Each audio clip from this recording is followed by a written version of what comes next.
As-tu déjà ressenti ce poids silencieux qui s'abat sur ton cœur lorsque la nuit tombe? Ce moment souvent redouté, où tout se tait, mais où, paradoxalement, les voix dans ton esprit semblent hurler plus fort que jamais.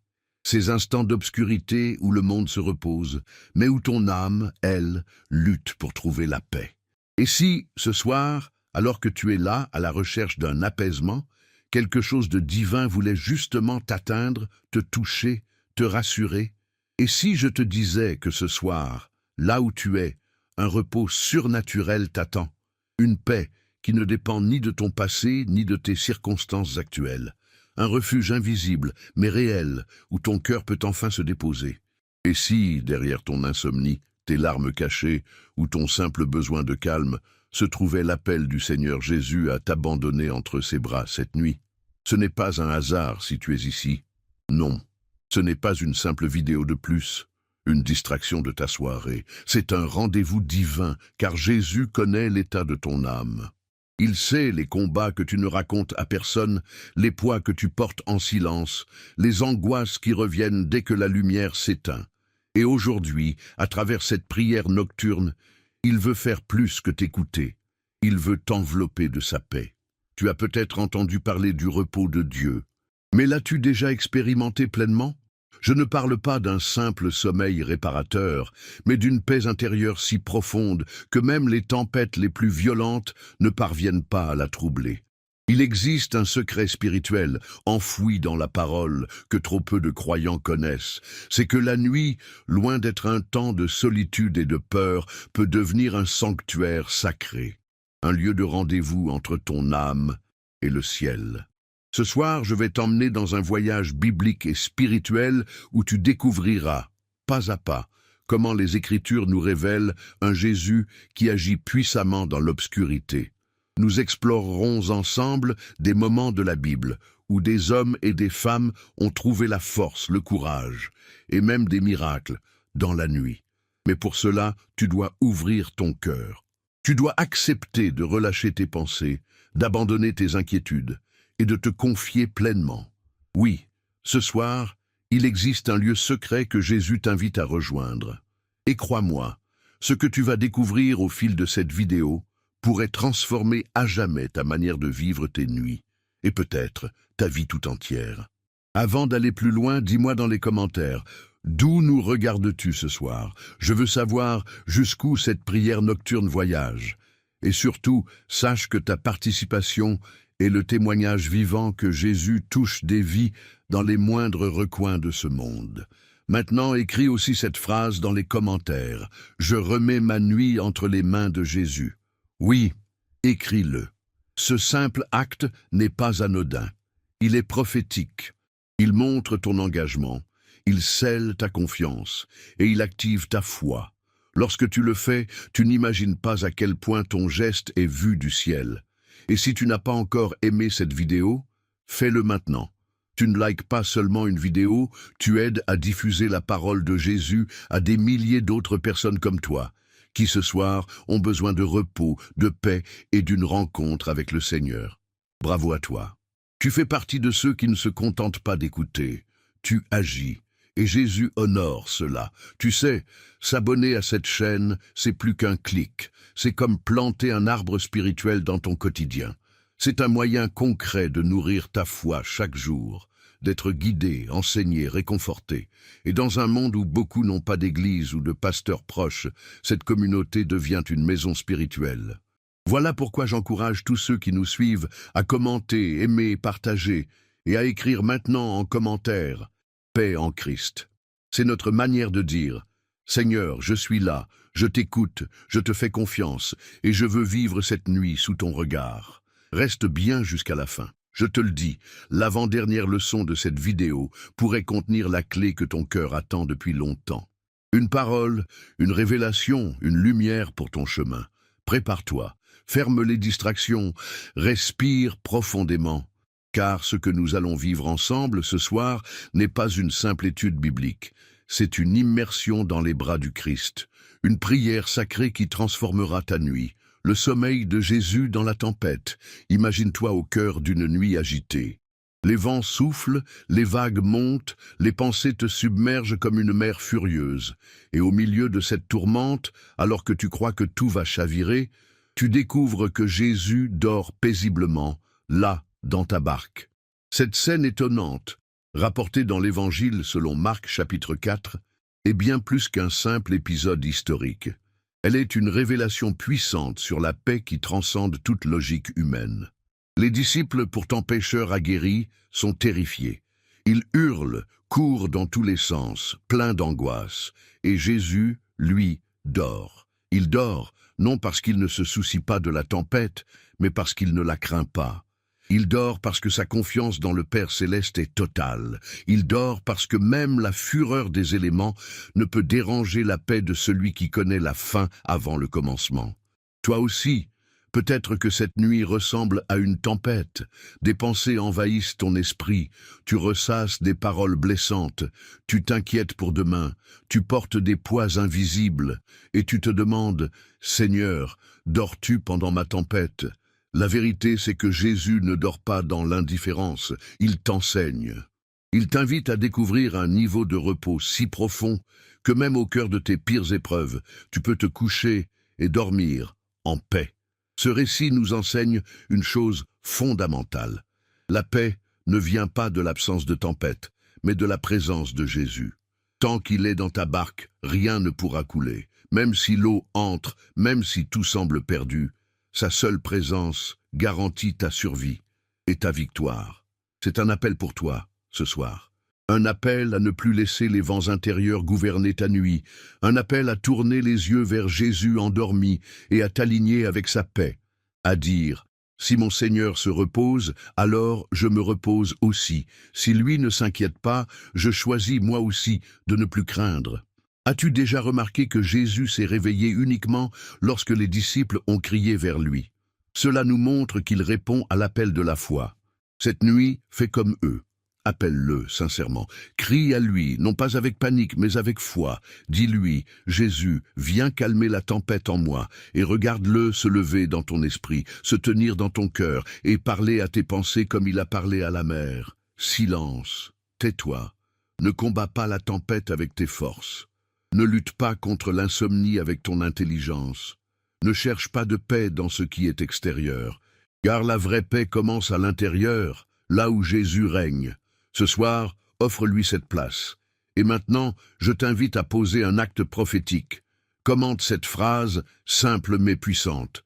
Jésus apaise ma tempête, car en le faisant, tu fais plus que commenter. Tu déposes un fardeau, tu affirmes ta foi. Et tu ouvres la porte au prince de la paix dans ta nuit. N'oublie pas non plus d'aimer cette vidéo. En le faisant, tu permets à d'autres cœurs tourmentés de recevoir cette paix. Tu deviens un instrument de consolation pour ceux qui, comme toi, cherchent du repos. Prends ce moment, respire, ferme les yeux si tu le peux, et dis en toi, Jésus est dans ma barque. Je n'ai rien à craindre. L'ange du Seigneur apparaissant à Joseph pendant la nuit. Il y a des nuits qui changent une vie. Des nuits où rien ne semble se passer à l'extérieur, mais où tout bascule dans l'invisible. C'est ce qui est arrivé à Joseph, le fiancé de Marie. Alors qu'il était plongé dans le doute, la confusion et la douleur, un ange du Seigneur lui est apparu en songe. Pas dans une assemblée, pas au temple, pas en plein jour. Non, c'est dans le silence de la nuit que le ciel a parlé. Matthieu chapitre 1, versets 20 à 21, nous dévoile ce moment bouleversant. Voici, un ange du Seigneur lui apparut en songe et dit, « Joseph, fils de David, ne crains pas de prendre avec toi Marie, ta femme, car l'enfant qu'elle a conçu vient du Saint-Esprit. » Ce message a non seulement dissipé ses peurs, mais il a aussi révélé sa mission divine. Ce passage est une invitation puissante pour toi ce soir. Parce que toi aussi, tu traverses peut-être une nuit de décision, une nuit de doute, une nuit où tu es tenté de fuir, de te replier, de prendre des décisions selon la logique humaine. Mais voilà la vérité, c'est souvent dans les nuits les plus obscures que Dieu choisit de révéler sa volonté. Joseph n'a pas été touché par hasard. Il était en lutte intérieure. Il cherchait à agir avec justice. Il avait besoin de direction. Et Dieu a répondu à ce besoin précisément la nuit. Cela nous montre quelque chose de profond. La nuit est un espace sacré pour les révélations célestes. Ce n'est pas un temps perdu, c'est un temps où l'âme, plus réceptive, peut entendre ce que le tumulte du jour nous empêche de percevoir. As-tu déjà pensé que ta nuit, ton insomnie, ton silence actuel pouvaient être les prémices d'une visitation divine? Que peut-être ce soir, Jésus veut te parler dans le secret? Dieu ne se tait pas. Il attend que tu sois suffisamment calme pour entendre. Joseph aurait pu se réveiller, ignorer ce rêve, balayer cette impression. Mais il a pris au sérieux ce que le ciel lui avait soufflé. Il a cru, il a obéi. Et cette obéissance nocturne a changé le cours de sa vie et du monde entier. De la même manière, Jésus peut t'envoyer une direction ce soir. Il peut, par cette parole, cette méditation, ce temps dans sa présence, déposer en toi une vérité, un apaisement, ou même une mission. Tu n'as pas à comprendre tout maintenant, mais tu as à écouter, tu as à croire, tu as à garder ton cœur ouvert. Et s'il suffisait que tu arrêtes de fuir tes nuits pour commencer à les accueillir comme des lieux de rendez-vous divins? Et si, comme Joseph, tu décidais de dire « Seigneur, parle-moi cette nuit et je t'obéirai ». Tu n'es pas seul dans l'obscurité. Il y a des anges en route. Il y a des révélations prêtes à être libérées. Tu dois seulement veiller, t'ouvrir et croire. Je t'invite à méditer cela profondément. Et si ton cœur le ressent, dis-le en prière. Seigneur, fais-moi entendre ta voix cette nuit. Puis reste attentif. Le psaume 4:8. Je me couche et aussitôt je m'endors. Je me couche et aussitôt je m'endors. Car toi seul, ô Éternel, tu me fais reposer en sécurité. Psaume 4:8. Peux-tu imaginer ce que cela signifie vraiment? T'endormir aussitôt, ne plus tourner en rond dans ton lit, ne plus être envahi par les pensées, les inquiétudes, les regrets ou les plans pour demain. T'endormir simplement, sereinement, parce que tu sais que tu es en sécurité, parce que ton cœur repose entre les mains de Jésus. Ce verset n'est pas une belle poésie, c'est un acte de foi, c'est une déclaration de confiance radicale. David, qui a écrit ces mots, ne vivait pas une période calme. Il fuyait, il était pourchassé, sa vie était en danger. Et pourtant, dans ce contexte de tension extrême, il a osé écrire qu'il pouvait s'endormir paisiblement. Cela nous enseigne une vérité puissante. Le repos ne dépend pas de ce qui se passe autour de toi. Il dépend de ce qui se passe en toi. Et ce qui se passe en toi dépend de qui tu laisses habiter ton cœur. Ce soir, tu as peut-être 1000 raisons de ne pas dormir.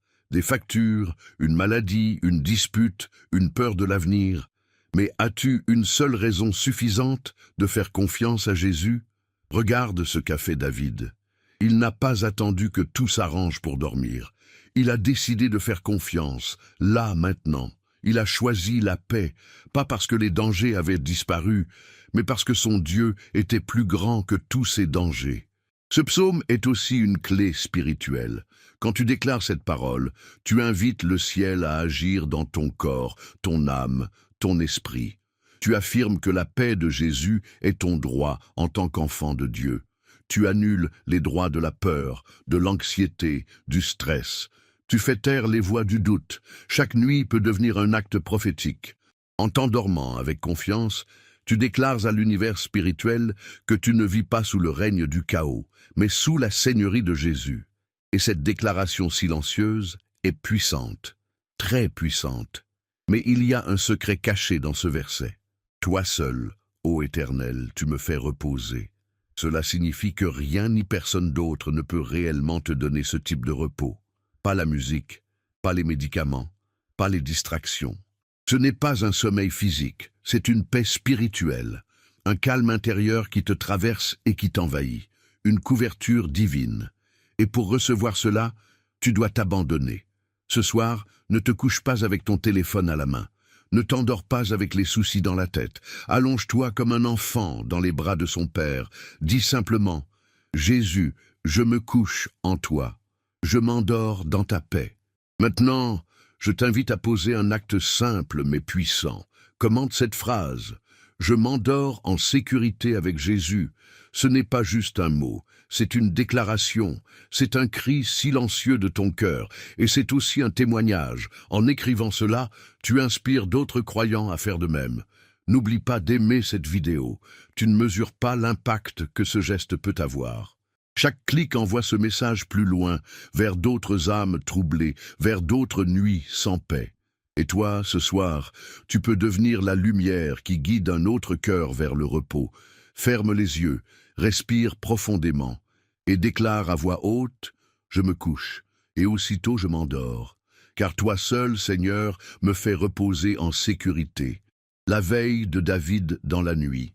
Psaume 63, 7. Il y a des nuits où le sommeil ne vient pas, non pas à cause de l'angoisse ou de l'agitation, mais à cause d'un amour profond pour Dieu.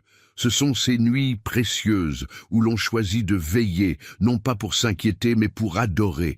David en parle magnifiquement dans le psaume 63, 7. « Lorsque je me souviens de toi sur mon lit, je médite sur toi pendant les veilles de la nuit. » Cette phrase semble douce, poétique, mais elle porte en elle une sagesse puissante. Il est possible de transformer tes nuits en autel d'adoration, même quand le sommeil se fait attendre, même quand le silence semble pesant, même quand tu es seul. David connaissait l'insécurité, la fuite, la fatigue physique et émotionnelle.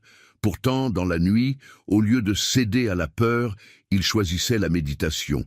Il transformait son lit en lieu sacré. Son oreiller devenait un autel. Sa solitude, une rencontre. Ce que David nous enseigne ici, c'est que les nuits peuvent être les moments les plus intimes avec Dieu, si nous savons orienter nos pensées vers lui. Peut-être que toi aussi, tu es souvent éveillé dans la nuit. Et jusqu'ici, tu as vu cela comme un problème. Mais si c'était une invitation, si le Saint-Esprit te réveillait pour te parler, pour t'aimer, pour t'entourer d'une présence douce et réelle, et si, au lieu de lutter pour dormir, tu choisissais de te souvenir de Jésus, de repenser à ses promesses, à ses bontés, à sa fidélité, David parle ici d'une méditation, pas d'une prière agitée. C'est un silence habité, un regard intérieur vers celui qui est toujours là. Il n'implore pas, il contemple, il savoure la présence de Dieu dans le calme de la nuit. Toi aussi tu peux faire cela. Lorsque tu es allongé, les yeux ouverts, ne laisse pas les pensées de peur t'envahir. Oriente-les, ramène-les vers celui qui t'aime. Dis-lui doucement, « Jésus, je me souviens de toi » et laisse sa paix t'envelopper. Ces moments sont plus puissants que tu ne l'imagines. Ils t'arment pour le jour, ils guérissent ton âme. Ils développent une intimité unique entre ton cœur et le ciel. La nuit n'est pas faite que pour dormir, elle est faite aussi pour adorer, pour écouter, pour aimer, pour se souvenir. Alors, ce soir, si le sommeil tarde, ne sois pas troublé. Dis simplement, « Seigneur, me voici, je pense à toi » et médite sur sa bonté, sa croix, sa résurrection. Médite sur toutes les fois où il t'a secouru, sur ses paroles, sur son regard d'amour. Ton lit devient alors un lieu saint, ta nuit devient louange, et quand enfin tu t'endormiras, ce ne sera pas d'épuisement, mais de paix, la manne du matin. Exode 16, 13, 14. Chaque nuit cache une promesse. Chaque obscurité porte en elle une lumière en gestation. Et souvent, ce que Dieu prépare pour nous ne se révèle qu'au matin. Dans Exode 16, 13, 14, alors que les enfants d'Israël errent dans le désert, une scène miraculeuse se produit. Le matin, il y eut une couche de rosée autour du camp. Et lorsque la rosée fut dissipée, voici, il y avait à la surface du désert quelque chose de menu comme des grains, c'était la manne. La manne, cette nourriture tombée du ciel. Non la nuit, mais après la nuit, au matin. Quand tout semblait encore incertain, mais que le ciel avait déjà agi. Ce détail biblique est d'une richesse spirituelle inestimable. Dieu n'a pas envoyé la manne pendant les heures sombres, il l'a envoyée à l'aube. C'est comme s'il nous disait « Je travaille dans l'ombre, tu ne le vois pas encore, mais reste dans la foi, car au matin tu verras. Peut-être vis-tu une nuit d'angoisse, une nuit de silence, une nuit de désespoir. Mais si tu savais ce que Dieu prépare pour ton matin, tu dormirais paisiblement. parce que la manne tombe toujours après la nuit, jamais avant. C'est une loi divine. La provision vient lorsque la foi a été éprouvée. La nuit n'est donc pas un vide. Elle est une gestation, une attente sacrée, une preuve de confiance. Chaque heure d'obscurité est une graine enfouie que la lumière révélera. Et la manne, ce n'est pas seulement de la nourriture. C'est un symbole, c'est la provision divine, exactement mesurée, fraîche chaque jour, tombée du ciel. Une preuve que Dieu te voit, te connaît et prend soin de toi. Il est remarquable aussi que cette manne soit apparue dans le désert.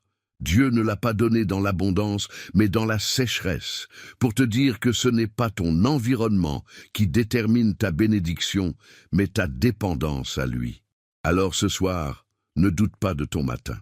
Ne désespère pas, car Jésus n'a pas oublié ta nuit. Il est déjà en train de faire descendre la manne pour toi.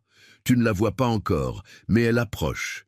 Tu ne la sens pas encore, mais elle est en route. Peux-tu croire cela ? Peux-tu fermer les yeux ce soir, avec l'assurance que demain, quelque chose tombera du ciel pour toi? Peut-être une réponse, une paix, une parole, une opportunité, un apaisement intérieur, une guérison. Je t'invite maintenant à poser cet acte de foi. Commande cette phrase. J'attends ma manne au matin.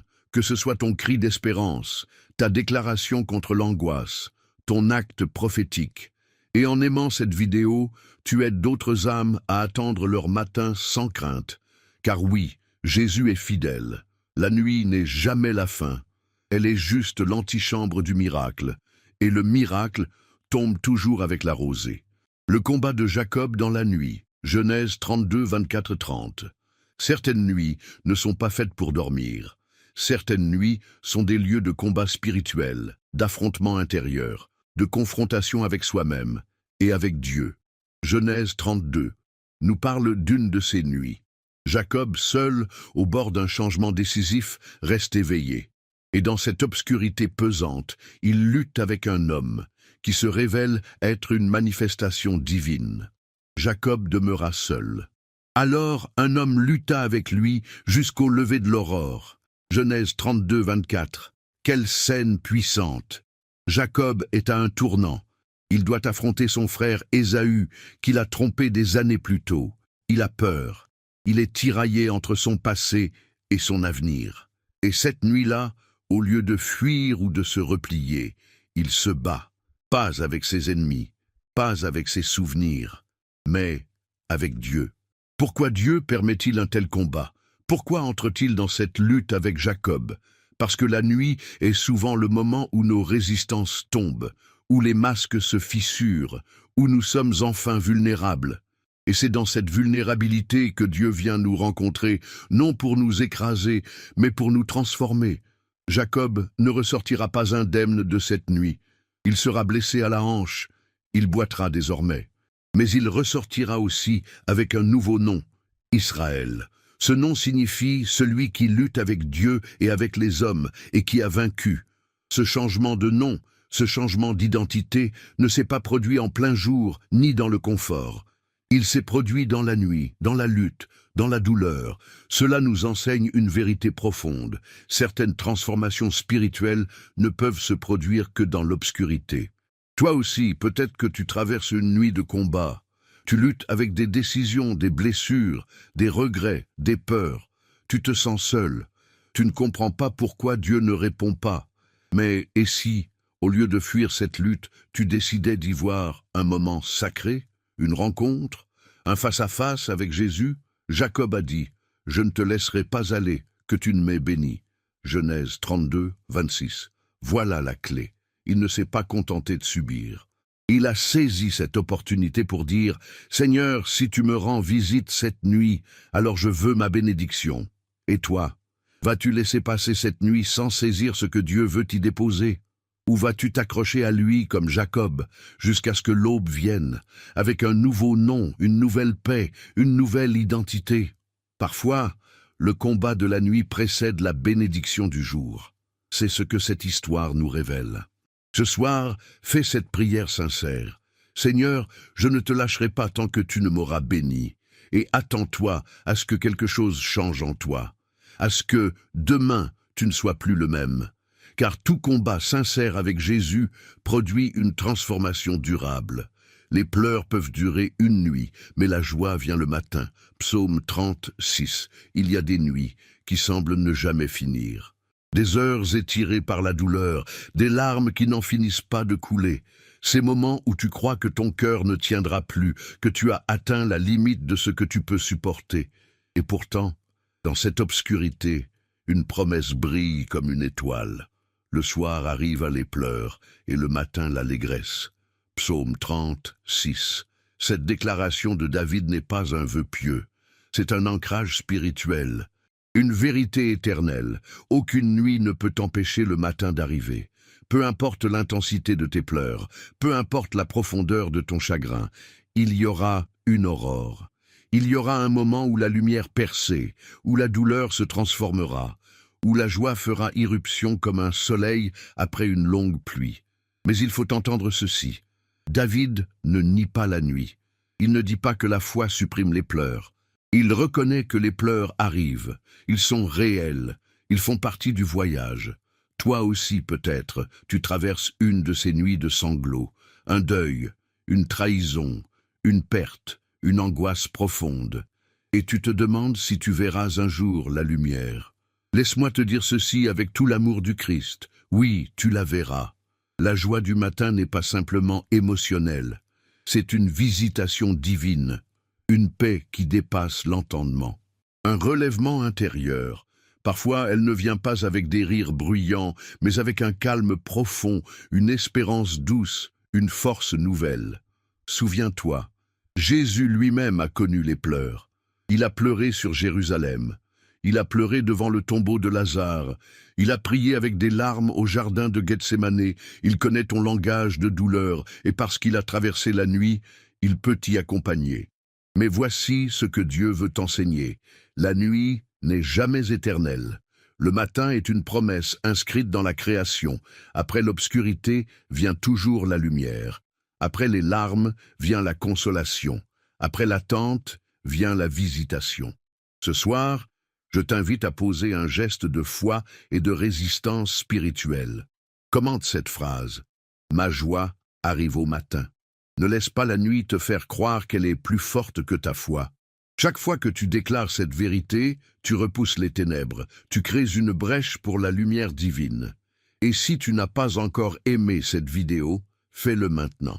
Parce que ton clic peut être le canal que Dieu utilise pour toucher une autre âme en larmes, pour lui rappeler qu'elle n'est pas seule et que le matin arrive aussi pour elle. Repose-toi ce soir en disant à ton âme, tu pleures peut-être encore, mais bientôt, tu danseras. Et quand l'aube pointera, même légèrement, tu comprendras que Jésus avait raison. La joie vient, elle vient toujours. La colonne de feu pendant la nuit, Exode 13, 21-22. As-tu déjà eu l'impression de marcher dans le noir, sans savoir où poser le pied, sans voir l'issue, sans direction? C'est une sensation terrifiante, paralysante. Et pourtant, c'est précisément dans ces moments-là que Dieu déploie l'un de ses plus puissants symboles, la colonne de feu. Dans Exode 13, 21-22, alors que le peuple d'Israël vient tout juste de quitter l'esclavage d'Égypte, il est confronté à une route inconnue, un désert vaste et une nuit sans fin. Et voici ce que Dieu fait. L'Éternel allait devant eux, le jour dans une colonne de nuée pour les guider, et la nuit dans une colonne de feu pour les éclairer, afin qu'ils puissent marcher jour et nuit. Quelle image splendide! Une colonne de feu, une lumière surnaturelle flottant au-dessus du camp visible par tous, une preuve éclatante que Dieu est présent, même dans la nuit. Ce passage est une déclaration céleste. Tu ne marches jamais seul dans l'obscurité. Même si tu ne vois pas toujours Jésus de tes yeux physiques, il est là. Il est la colonne de feu qui éclaire ton chemin, qui éclaire ta confusion, qui brûle ta peur. Pourquoi Dieu a-t-il choisi une colonne de feu? Parce que la nuit dans le désert est froide, noire, effrayante. Le feu, lui, réchauffe, éclaire, sécurise. Il attire le regard. Il ne peut être ignoré. Voilà ce que Jésus veut être pour toi cette nuit, une présence qui réchauffe ton cœur, qui éclaire ton esprit, qui repousse l'obscurité. Et tu sais ce qu'il y a de plus merveilleux? Cette colonne de feu n'a jamais cessé de briller tant que le peuple avançait. Pas une seule nuit, pas un seul moment, elle n'a disparu. Cela veut dire que Dieu ne prend jamais de pause pour veiller sur toi. Sa lumière ne s'éteint jamais. Même quand tu ne ressens rien, même quand tes émotions sont froides, même quand tes prières semblent vaines, sa lumière est là, fidèle, constante, vivante. Peut-être que ce soir, tu n'as pas de direction claire, peut-être que tes décisions sont floues, que ton avenir est incertain. Ne panique pas, laisse Jésus être ta colonne de feu. Tu n'as pas besoin de voir tout le chemin, tu as seulement besoin de suivre la lumière de sa présence. Elle est devant toi, elle est en toi, elle est pour toi. Tu n'as rien à craindre, la nuit peut être noire, mais la lumière de Jésus brille plus fort que tout. Je t'invite à t'approprier cette vérité maintenant en commentant cette phrase. Jésus est ma colonne de feu dans la nuit. Tu ne fais pas que commenter, tu proclames. Tu affirmes à l'univers spirituel que tu refuses l'angoisse, que tu refuses de marcher seul, que tu choisis la lumière. Et en aimant cette vidéo, tu aides à allumer cette colonne de feu dans la vie de quelqu'un d'autre. Regarde autour de toi spirituellement. Là, dans la nuit, il y a une lumière. Elle ne faiblira pas. Elle te guidera jusqu'au matin. Le silence nocturne d'Anne. 1 Samuel 1, 9, 18. Le silence peut parfois être plus lourd que le bruit. Il peut ressembler à un vide douloureux, à une absence de réponse, à un abandon. Anne, la mère de Samuel, en savait quelque chose. Dans 1 Samuel chapitre 1, nous la trouvons dans le temple, après un festin, en pleine nuit probablement, alors que tout autour d'elle semblait dormir, sauf son âme. Elle était stérile, moquée, incomprise. Son cœur criait, mais sa bouche ne prononçait plus un mot. Et pourtant, dans ce silence-là, Dieu écoutait. Le texte nous dit qu'elle parlait en son cœur, ses lèvres remuaient, mais on n'entendait point sa voix. 1 Samuel 1, 13. Une prière muette, invisible aux hommes, mais puissante aux yeux de Dieu. Voilà une vérité bouleversante. Jésus entend ce que les autres ne perçoivent pas. Il entend les prières que tu ne dis pas à voix haute. Il lit dans les battements de ton cœur. Il déchiffre les soupirs de ton âme, même au plus profond de la nuit. Peut-être que toi aussi, comme Anne, tu te retrouves cette nuit avec une douleur qui ne sort plus en mots. Peut-être que tu n'as plus la force de prier, que tu es à bout de larmes, que tu es seul, face à ton incompréhension. Mais laisse-moi te dire ceci avec certitude. Ce que tu vis en silence, le ciel l'entend en éclats. Le prêtre Élie ne comprenait pas ce qu'Anne faisait. Il pensait même qu'elle était ivre. Mais Dieu, lui, savait. Il voyait. Il écoutait. Et c'est dans ce silence nocturne que tout a commencé. C'est de cette prière invisible qu'est né un prophète. Cela veut dire que tes nuits silencieuses sont peut-être les nuits les plus fécondes de ta vie spirituelle. Ce n'est pas parce que tu n'entends pas Dieu qu'il est absent. Ce n'est pas parce que tu n'as pas de mots que ta prière est vaine. C'est dans le silence que naissent les plus grands miracles. C'est dans l'ombre que se prépare la lumière. Anne s'est levée de ce moment de prière sans que rien n'ait changé en apparence. Mais en vérité, tout avait changé parce qu'elle avait parlé à Dieu. Parce qu'elle avait déposé, parce qu'elle avait fait confiance. Et toi, ce soir, feras-tu comme elle? Oseras-tu prier en silence, simplement avec ton cœur? Oseras-tu tout déposer sans même formuler des phrases parfaites? Jésus n'attend pas une prière structurée. Il attend un cœur sincère. Alors, même sans un mot, dis-lui, « Me voici, Seigneur. Entends ce que je n'arrive pas à dire, et crois que ton silence est un cri que le ciel ne peut ignorer. » L'adoration nocturne de Paul et Silas dans la prison, Actes 16, 25-26. Et si la nuit devenait un lieu d'adoration? Et si, au lieu d'attendre la délivrance pour louer, tu choisissais de louer pour provoquer la délivrance? C'est exactement ce que Paul et Silas ont fait, au cœur d'une nuit de souffrance, d'humiliation, d'injustice. Emprisonnés, les pieds dans les fers, les dos meurtris, dans les entrailles d'une prison macédonienne, ils ont pris une décision folle. Ils ont adoré. Vers le milieu de la nuit, Paul et Silas priaient et chantaient les louanges de Dieu. Et les prisonniers les entendaient.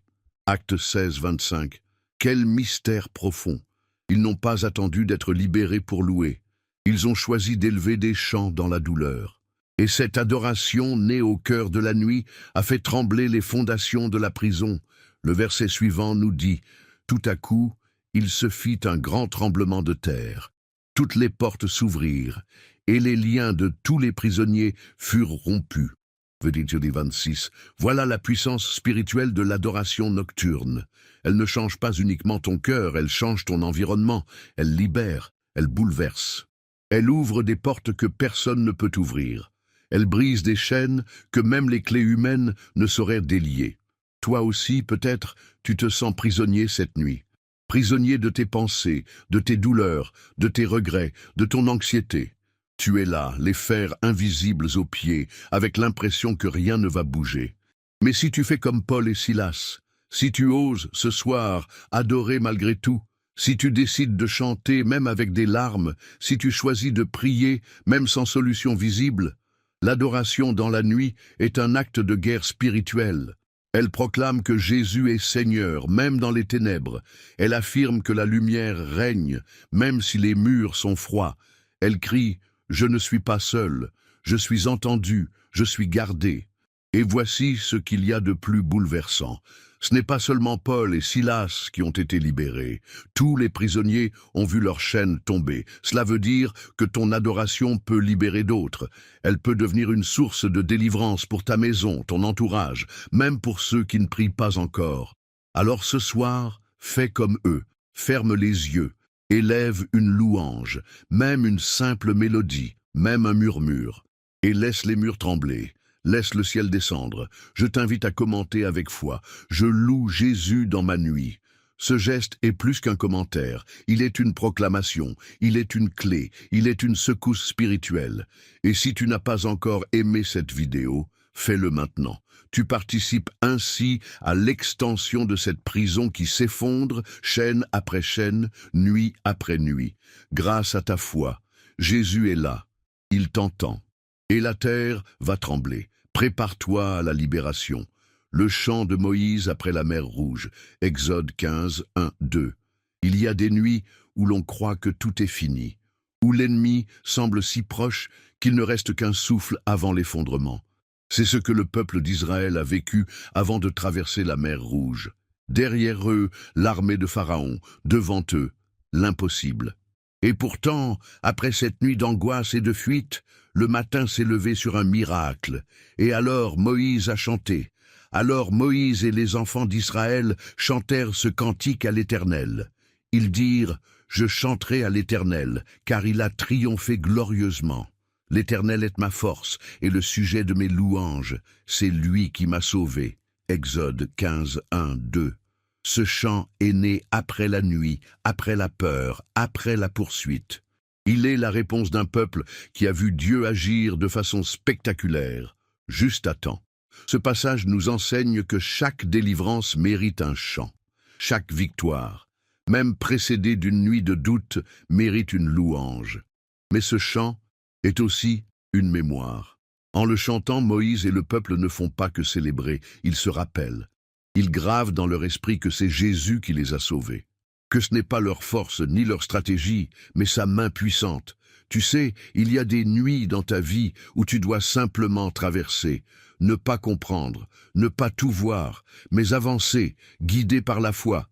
Et quand l'aube viendra, quand tu verras que la mer s'est ouverte, que l'ennemi a disparu, que tu respires de nouveau, alors, n'oublie pas de chanter. Ne fais pas comme ceux qui oublient après avoir reçu. Fais comme Moïse. Dresse un autel avec ta voix, chante même maladroitement. Chante même avec les larmes aux yeux, car le chant guérit, il restaure, il grave dans ton cœur la fidélité du Seigneur. Et si tu vis en ce moment après une délivrance, alors ton chant est un témoignage. Il est la lumière pour ceux qui sont encore dans leur nuit. Il dit, « Si Dieu l'a fait pour moi, il peut le faire pour toi. » Ce soir, même si la mer n'est pas encore ouverte, commence à préparer ton chant, car le miracle arrive, et ta louange ouvrira la voie. Commande cette phrase maintenant. Mon chant s'élève vers Jésus. C'est un acte prophétique, une foi active. Et en aimant cette vidéo, tu participes à faire retentir ce chant plus loin, dans plus de cœurs, dans plus de foyers, dans plus de nuits. Prépare ta voix.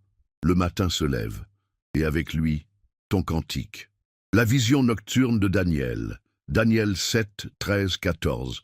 Dieu ne dort pas la nuit, et il ne cesse pas de parler lorsque le monde se tait. Au contraire, c'est souvent lorsque tout s'endort que le ciel s'ouvre. Daniel, prophète en exil, fidèle au milieu d'un empire païen, en a fait l'expérience d'une manière bouleversante. Dans Daniel 7, 13, 14, il reçoit une vision durant la nuit. Je regardais pendant mes visions nocturnes, et voici, sur les nuées des cieux, arriva quelqu'un de semblable à un fils de l'homme. On lui donna la domination, la gloire et le règne. Et tous les peuples, les nations et les hommes de toute langue le servirent. Daniel ne rêvait pas de choses ordinaires. En pleine nuit, il voit la majesté de Jésus, bien avant que le monde ne le connaisse. Il voit le Messie venir dans la gloire, couronné, honoré, adoré, ce que les disciples verront des siècles plus tard. Daniel l'a entrevu dans le secret de la nuit. Ce passage est une perle pour notre foi. Il nous révèle que la nuit est un terrain fertile pour les révélations célestes. Dieu n'a pas choisi le plein jour, ni un moment spectaculaire. Il a choisi la nuit, le silence, le calme, pour ouvrir les yeux spirituels de Daniel. Et cela change tout. Cela veut dire que ta nuit peut devenir prophétique, que lorsque tu fermes les yeux, Jésus peut te parler, que lorsque tu t'endors avec un cœur disposé, le ciel peut te visiter. Tu n'es pas trop petit pour recevoir une vision. Tu n'es pas trop faible, trop imparfait, trop confus. Dieu cherche des cœurs ouverts et des nuits offertes. As-tu déjà remis ta nuit au Seigneur comme une page blanche? As-tu déjà prié en disant « Parle-moi, Seigneur, même pendant mon sommeil ». Daniel ne s'est pas imposé cette vision. Il l'a reçue. Et toi aussi, tu peux recevoir. Mais cela demande une chose, choisir la pureté dans tes nuits. Choisir de ne pas nourrir ton esprit de peur, de distraction vaine, d'inquiétude. Préparer ton cœur comme un temple. Fermer les portes à l'agitation. Et dire « Seigneur, je suis prêt à te voir ». Peut-être que Dieu ne t'enverra pas une vision apocalyptique comme à Daniel, mais il peut te donner une paix surnaturelle, une image, une parole, une conviction, une direction. Et cela changera ta vie. Ce soir, fais cette prière douce. Jésus, révèle-toi à moi dans mes nuits. Et commente cette phrase. Je veux recevoir tes visions nocturnes, car cette déclaration ouvre une porte. Elle dispose ton cœur. Elle proclame ton désir d'intimité avec le roi. Et si tu n'as pas encore aimé cette vidéo, fais-le maintenant. Tu aides ainsi d'autres croyants à entrer dans la profondeur de leur nuit. Tu participes à une vague de révélation pour cette génération. N'oublie pas, la nuit n'est pas un arrêt, elle est une invitation à voir plus haut, plus loin, plus vrai. Comme Daniel, regarde vers les nuées, car Jésus vient, même dans tes songes. Le jeune Samuel appelé par Dieu pendant la nuit. 1 Samuel 3, 1, 10. Il y a des moments où Dieu brise le silence, des instants précieux, sacrés, où sa voix se fait entendre non pas au milieu du tumulte, mais dans la quiétude de la nuit. C'est ce que vivra le jeune Samuel dans 1 Samuel 3. Un enfant au service du Seigneur, endormi dans le sanctuaire, réveillé par une voix céleste. « Samuel, Samuel !» L'Éternel l'appelle par son nom, pas une fois, mais à plusieurs reprises. Et au début, Samuel ne reconnaît pas cette voix. Il pense que c'est Élie, son mentor. Mais très vite, Élie comprend. C'est Dieu lui-même qui appelle. Ce récit bouleversant nous enseigne que la nuit est le moment choisi par Dieu pour initier l'intimité. Samuel est jeune. Il ne connaît pas encore la voix de l'Éternel. Il ne fait pas de grandes prières. Il dort simplement. Et Dieu l'appelle. Pourquoi la nuit? Parce que c'est un moment de disponibilité, d'écoute, d'absence de distraction. Un moment où l'âme est nue, vulnérable, sincère. Un moment où l'appel peut être entendu sans filtre. Et toi, entends-tu ton nom dans la nuit? Sens-tu parfois ce frisson, cette émotion soudaine, ce réveil étrange au milieu de ton sommeil? Et si c'était Jésus? Et si c'était sa voix? douce mais persistante, qui t'appelait par ton prénom. La réponse de Samuel est un modèle pour nous. Parle, Éternel, car ton serviteur écoute. Ce n'est pas une prière compliquée, c'est une disposition du cœur, un abandon, un accueil. Ce que Dieu cherche, ce ne sont pas des experts, ce sont des cœurs ouverts, des âmes attentives, des enfants spirituels qui, même dans leur sommeil, disent « Me voici ». Et souvent, c'est la nuit que commence notre appel. C'est dans les ténèbres que le Seigneur nous façonne, nous révèle notre mission. Samuel deviendra l'un des plus grands prophètes d'Israël. Mais tout a commencé dans une nuit, dans un lit, dans un murmure divin. Ne néglige pas tes nuits. Elles peuvent être des débuts, des fondations, des appels. Ce soir, pose cette prière sur ton cœur. Seigneur, appelle-moi, je veux t'écouter. Et si tu sens cet appel, même faible, même timide, alors commente cette phrase. Parle, Jésus, car ton serviteur écoute. Ce n'est pas qu'un mot, c'est une porte ouverte, c'est un acte d'écoute, une offrande d'attention. Et aime cette vidéo si elle t'a parlé. Parce que peut-être qu'un autre Samuel spirituel, quelque part, a besoin d'être éveillé par la voix de Jésus, et c'est ton geste qui l'aidera à entendre. Prépare-toi. Ce soir, tu pourrais bien entendre ton nom, murmuré par le ciel. Le songe de Salomon à Gabaon, 1 Roi 3, 5, 14. Il est des nuits où Dieu ne se contente pas d'observer. Il intervient. Il entre dans nos rêves pour y déposer une semence de sagesse, une bénédiction future, une mission divine. C'est ce qui est arrivé à Salomon dans l'un des épisodes les plus extraordinaires de l'Ancien Testament. 1 Roi 3, 5 dit « À Gabaon, l'Éternel apparut en songe à Salomon pendant la nuit, et Dieu lui dit « Demande ce que tu veux que je te donne. » Quelle rencontre bouleversante! Le Dieu Tout-Puissant entre dans le sommeil d'un homme pour lui poser une question qui peut tout changer. « Que veux-tu que je fasse pour toi ?» Salomon aurait pu demander richesse, pouvoir, victoire, mais il demande autre chose, la sagesse. Et cette réponse, née d'un cœur humble en pleine nuit, a déclenché une avalanche de bénédictions. Dieu lui donne non seulement la sagesse, mais aussi ce qu'il n'a pas demandé, la richesse, la gloire, la paix. Ce passage nous révèle quelque chose de précieux. La nuit est un terrain de choix pour les visitations divines. Dieu n'attend pas que tu sois à l'église pour te parler. Il te visite dans le secret de ton sommeil. Il se glisse dans ton inconscient pour y inscrire sa volonté. Mais il y a une condition. Comme Salomon, ton cœur doit être préparé.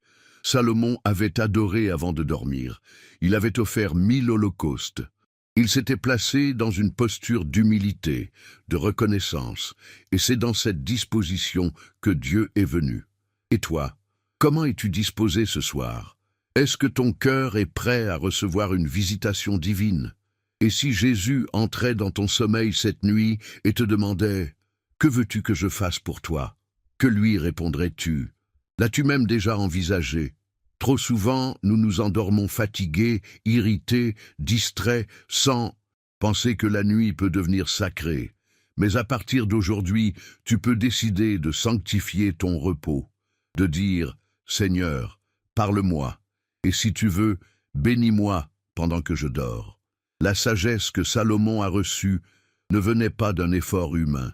Elle venait d'un songe. Cela veut dire que Dieu peut déposer en toi, la nuit, des réponses que tu n'aurais jamais trouvées seul, des solutions, des directions, des inspirations. Alors, ce soir, avant de t'endormir, fais cette prière simple. Seigneur, entre dans mes rêves, je t'ouvre mon sommeil, et commente cette phrase, je désire la sagesse de Jésus, que cela soit ton offrande du cœur, ton aspiration spirituelle. Et en aimant cette vidéo, tu aides à éveiller d'autres Salomon, à rappeler à d'autres que Jésus parle encore. Même dans les rêves, n'oublie pas, Dieu ne dort pas. Et parfois, c'est pendant que tu dors qu'il choisit de te transformer. Le feu qui descend sur Élie pendant la nuit. 1 Roi 18, 36, 39. Il y a des nuits où l'on a besoin d'un signe. Pas seulement d'un murmure ou d'un rêve, mais d'un feu, d'un acte clair, tranchant, indiscutable, qui dit « Le Dieu vivant agit et il agit pour moi ». Élie, le prophète de feu, l'a vécu au sommet du mont Carmel.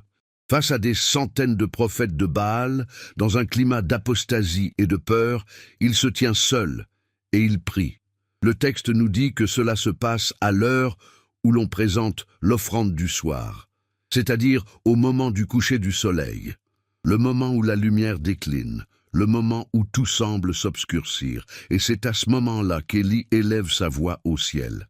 Réponds-moi, Éternel, réponds-moi, afin que ce peuple sache que c'est toi, Éternel, qui es Dieu. 1 Roi 18, 37.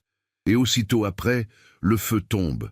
Un feu réel, dévorant, visible. Il consume l'offrande, le bois, les pierres, l'eau, tout. Et le peuple tombe, face contre terre, en criant « C'est l'Éternel qui est Dieu ». Ce feu dans la nuit n'est pas seulement spectaculaire, il est révélateur. Il révèle que Dieu écoute, qu'il répond, et qu'il se manifeste puissamment à ceux qui s'abandonnent. Toi aussi, tu peux être comme Élie ce soir. Tu n'as peut-être pas un autel en pierre, ni un sacrifice matériel, mais tu as un cœur, tu as des attentes, tu as une foi. Et si tu osais cette nuit faire cette prière d'Élie, réponds-moi, Seigneur. Le feu ne vient pas toujours comme une flamme physique. Parfois, il vient comme une conviction soudaine, une guérison intérieure, une décision courageuse, un réveil dans ton âme. Mais il vient, parce que Jésus est un Dieu de feu. Il ne laisse pas ses enfants dans l'obscurité. Il est dit dans Hébreux 12, 29. Notre Dieu est aussi un feu dévorant. Ce feu, ce n'est pas pour te détruire. C'est pour consumer ce qui t'enchaîne, ce qui t'alourdit, ce qui t'empêche de vivre dans la plénitude. Ce feu purifie, éclaire, fortifie. Et surtout, il témoigne. Il dit à l'univers entier que le vrai Dieu est présent. Alors ce soir, avant de t'endormir, invoque ce feu. Demande-le, non pas comme un spectacle, mais comme une visitation. Dis, Seigneur, descends sur mon cœur, consomme mes peurs, allume ma foi, et commente cette phrase puissante, « Jésus, envoie ton feu dans ma nuit », car c'est une prière, une offrande, une arme. N'oublie pas de liker cette vidéo si tu crois que Jésus agit encore aujourd'hui. Tu permets ainsi à d'autres de recevoir eux aussi ce feu divin dans leur nuit.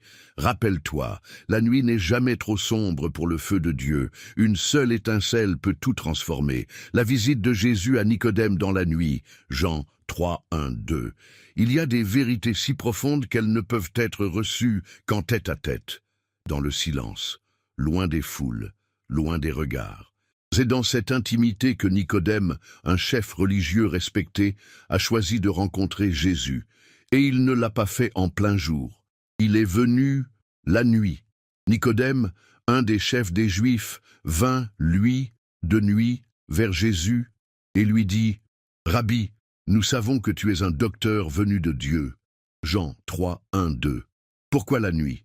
Peut-être par crainte du regard des autres. Peut-être parce que le jour était trop bruyant pour entendre vraiment. Peut-être parce que la nuit est le moment où l'âme cherche plus profondément. Ce que nous savons, c'est que cette rencontre nocturne a marqué l'histoire. Car c'est dans ce dialogue avec Nicodème que Jésus prononcera l'un des versets les plus célèbres de toute la Bible. Car Dieu a tant aimé le monde qu'il a donné son Fils unique. Jean 3, 16. Ce n'est pas un hasard. Jésus ne réserve pas ses plus grandes révélations aux foules. Il les offre à ceux qui le cherchent dans le secret. Et Nicodème, malgré ses doutes, malgré ses questionnements, a osé le chercher, la nuit. Et toi, as-tu aussi ce besoin de vérité? Ce désir d'approcher Jésus sans masque, sans rôle à jouer? Ce cœur qui brûle de comprendre ce que signifie vraiment naître de nouveau? Peut-être que, comme Nicodème, tu ne sais pas encore tout. Tu n'as pas toutes les réponses, tu poses des questions. Tu ne comprends pas tout ce que Jésus dit, mais tu es là, tu viens à lui, dans le secret, dans la nuit. Et c'est là, précisément là, qu'il se révèle. Jésus ne rejette jamais ceux qui viennent sincèrement, même dans l'obscurité. Il ne repousse pas les chercheurs silencieux. Il honore ceux qui osent quitter les certitudes religieuses pour entrer dans une relation vraie. Et Nicodème, il ne restera pas simplement un curieux. Plus tard, il défendra Jésus publiquement. Il ira jusqu'à s'occuper de son corps après la croix. La rencontre nocturne a changé son cœur à jamais. Ce soir, fais comme lui. Viens à Jésus. Pose-lui tes questions. Approche-toi avec humilité. Et attends-toi à entendre une vérité qui bouleversera ta vie. Je t'invite à commenter cette phrase, simple et sincère. Je viens à Jésus, même dans la nuit. C'est ton acte de foi. Ton cri discret. Ton pas vers la lumière. Et si tu n'as pas encore aimé cette vidéo, fais-le maintenant. Peut-être qu'un autre Nicodème lira ton commentaire, verra ton geste et osera faire le même pas. Souviens-toi, c'est dans la nuit que Jésus révèle sa plus grande vérité, parce que c'est là que les cœurs sont vraiment à l'écoute. Les cantiques de la nuit dans les psaumes. Psaume 42, 9. Il est un chant que l'on n'entend pas en plein jour. Un chant discret, sacré, presque fragile, mais pourtant puissant. C'est le cantique de la nuit. Un chant que seul l'esprit peut inspirer au moment où tout semble se taire. Le psalmiste en parle ainsi. Le jour, l'Éternel m'accorde sa grâce. La nuit, son cantique est avec moi. Psaume 42, 9. Quelle image saisissante. Dieu ne se contente pas de veiller sur toi la nuit. Il te donne un chant. Pas une simple mélodie humaine. Un cantique céleste personnel, que personne d'autre ne peut chanter pour toi. Ce chant est un baume, une force, une lumière douce qui traverse les ténèbres. Dans ce psaume, l'auteur exprime aussi sa douleur, sa soif, son sentiment d'abandon. Et pourtant, au cœur de cette nuit intérieure, il dit que Dieu lui donne un cantique. Cela veut dire que le chant de la nuit ne nie pas la souffrance. Il l'accompagne, il la traverse, il la transcende. Toi aussi, peut-être que tu vis une saison obscure. Tu as l'impression que ton âme est assoiffée, brisée, oubliée. Tu ne sais plus comment prier. Et pourtant, un chant commence à naître en toi. Faible au début, presque imperceptible, mais réel. Un chant que seul Jésus peut inspirer. Ce chant n'est pas fait de paroles parfaites. Parfois, ce sont des soupirs, des versets que tu répètes doucement. Des refrains que ton âme fredonne, même sans les comprendre totalement. Et dans ces moments-là, tu es plus proche du cœur de Dieu que tu ne le penses. Le cantique de la nuit, c'est l'adoration la plus pure, car elle ne repose pas sur ce que tu ressens. Elle repose sur qui il est. Elle s'élève, non pas parce que tout va bien, mais parce que tu choisis de croire que sa grâce est avec toi, même dans l'obscurité. Et ce chant, sache-le, fait trembler l'enfer, car il est le signe que la foi vit encore. Il est le murmure de l'âme qui refuse de sombrer. Il est l'écho du ciel dans ton cœur. Ce soir, demande à Jésus, donne-moi ton cantique. Et même si tu n'as pas de voix, même si tu ne sais pas chanter, laisse ton cœur s'élever. Ton soupir est une louange, ton silence est une offrande. Commente maintenant cette phrase. Seigneur, donne-moi ton cantique de la nuit, que ce soit ton cri spirituel, ton appel à une intimité plus profonde. Et en liquant cette vidéo, tu permets à d'autres cœurs brisés de découvrir qu'ils ont aussi un chant caché, prêt à éclore. Rappelle-toi, la nuit n'éteint pas le chant de Dieu, elle le rend plus pur, plus vrai, plus nécessaire.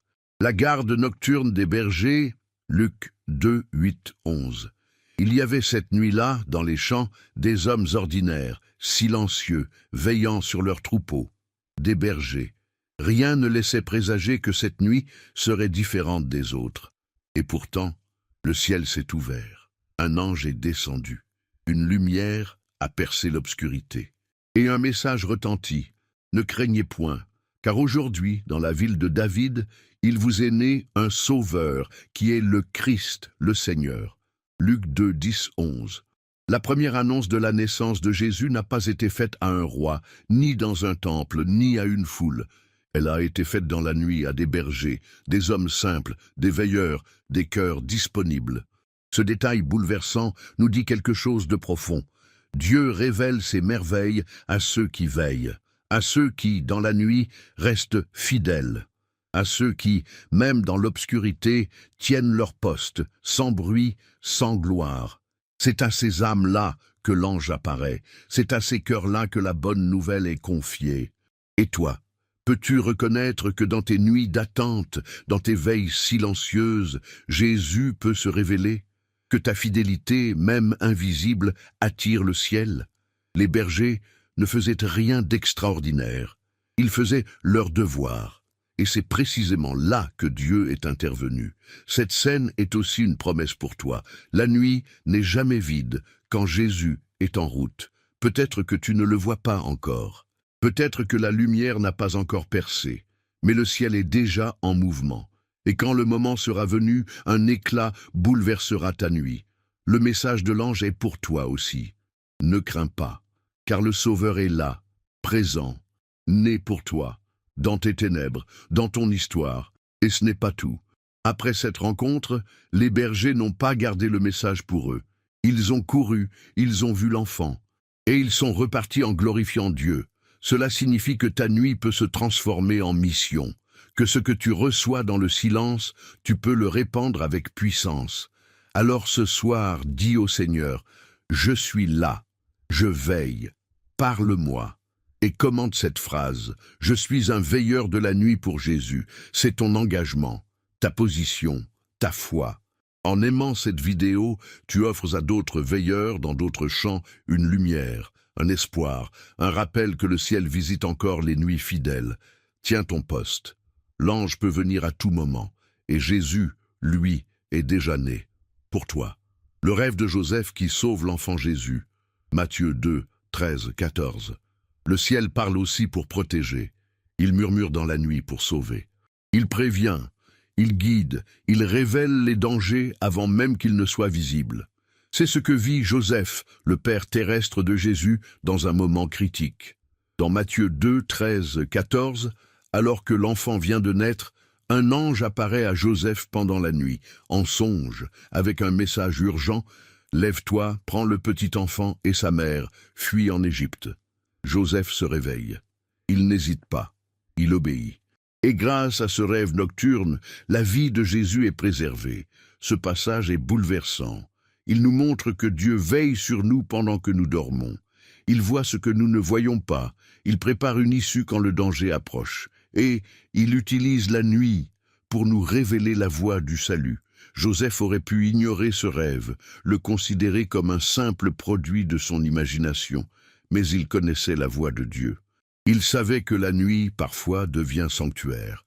Il avait déjà vécu une rencontre angélique dans un autre songe. Il avait appris à reconnaître l'appel céleste. Et toi, es-tu prêt à écouter les avertissements de Dieu, même lorsqu'ils viennent sans bruit, sans éclat, dans ton sommeil? Es-tu disposé à obéir sans tout comprendre, comme Joseph? Ce n'est pas l'ampleur de la révélation qui compte. C'est ton oui, ton action immédiate. Dieu ne te parle pas seulement pour te consoler, il te parle aussi pour te diriger.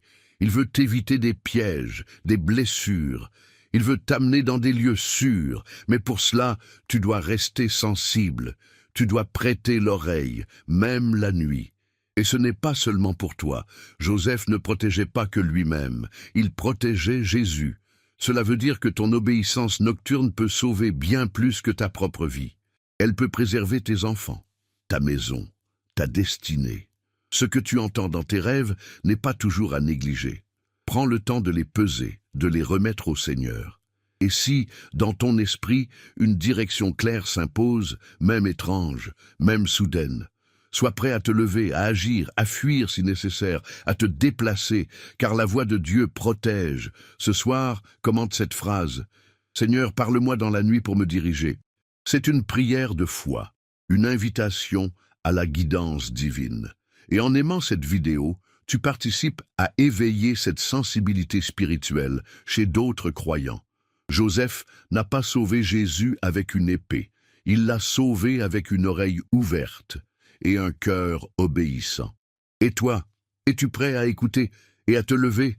La vision de Pierre sur le toit à l'heure de la prière, Actes 10, 9, 16.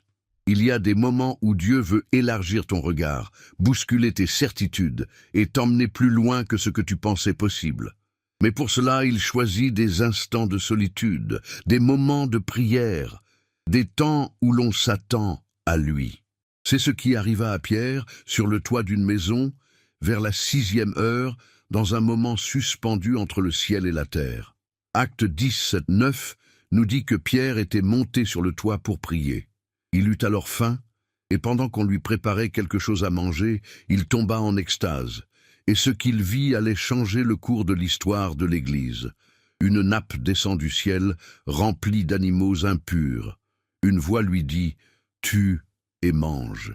Pierre refuse, et la voix répond « Ce que Dieu a déclaré pur, ne le regarde pas comme impur. Ce n'est pas un simple songe.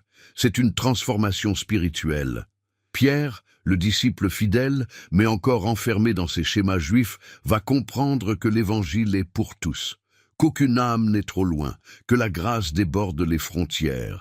Mais cette révélation vient pendant qu'il prie, dans un moment de solitude, à l'heure où le corps commence à fatiguer, à un moment entre le ciel et la faim, entre le jeûne et la révélation.